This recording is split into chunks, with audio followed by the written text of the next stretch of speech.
préserve ta langue du mal, et tes lèvres des paroles trompeuses éloigne-toi du mal, et fais le bien, recherche la paix et poursuis-la.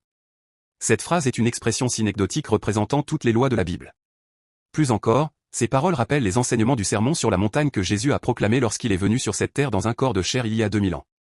Par exemple, comme il l'a dit, « Quiconque regarde une femme pour la convoiter a déjà commis un adultère avec elle dans son cœur. » Cela nous avertit que même si nous n'avons commis aucun péché par un acte durant notre vie sur terre, si nous avons péché par la pensée ou les lèvres, nous ne pourrons qu'être jetés dans les temps de feu éternel de l'enfer.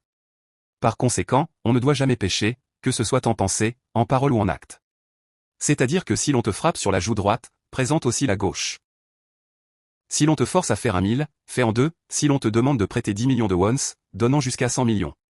C'est en agissant ainsi, et seulement ainsi, que l'on ne sera pas jeté dans les temps de feu de l'enfer et que l'on pourra entrer dans le royaume éternel des cieux. Alors, qu'en pensez-vous? Entrer au ciel est une chose très facile, n'est-ce pas? Cependant, peut-il y avoir quelqu'un capable de vivre selon ces paroles? Probablement, je pense qu'il n'y a personne dans ce monde.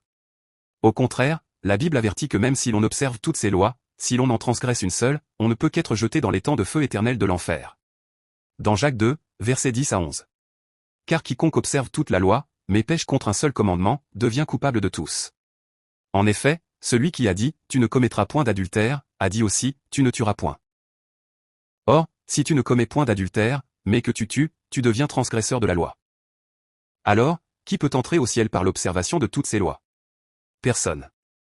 Alors, pourquoi Dieu a-t-il donné de telles lois?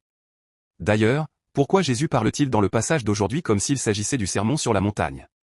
C'est pour parler de la raison et du but pour lesquels Dieu a donné la loi à l'homme. Alors, pourquoi Dieu a-t-il donné la loi à l'homme? Le tout premier but pour lequel Dieu a donné la loi à l'homme est de lui faire prendre conscience du péché. Dans Romains 3, verset 20. Car nul ne sera justifié devant lui par les œuvres de la loi, puisque c'est par la loi que vient la connaissance du péché. Aussi, le but pour lequel Dieu a donné la loi à l'homme est de servir de pédagogue, c'est-à-dire de tuteur nous conduisant à Christ. En d'autres termes, comme mentionné précédemment, si l'homme transgresse ne serait-ce qu'un iota ou un trait de cette loi, il sera jeté dans les temps de feu de l'enfer. Un tel homme, à travers la loi, prend conscience qu'il est un pécheur qui doit mourir éternellement, et il désespère et crie. Et ce désespoir et ce cri mènent à la confession que, par sa propre force et capacité, il ne peut entrer au ciel, et qu'il a besoin d'un sauveur pour le délivrer du péché. En conséquence, la loi joue le rôle de tuteur, de guide, nous menant à Jésus-Christ. Aussi, le but de Dieu en donnant la loi est de permettre à son peuple de vivre comme son peuple, afin de mener une vie qui plaise à Dieu. C'est-à-dire que la loi ne peut pas sauver l'homme, mais elle indique au peuple de Dieu comment vivre pour lui plaire. Quoi qu'il en soit, à travers la parole d'aujourd'hui, ce que le Messie Jésus veut dire, c'est qu'il viendra lui-même sur cette terre dans un corps de chair et mourra sur la croix, et que vous devez croire au mérite de ce sang versé.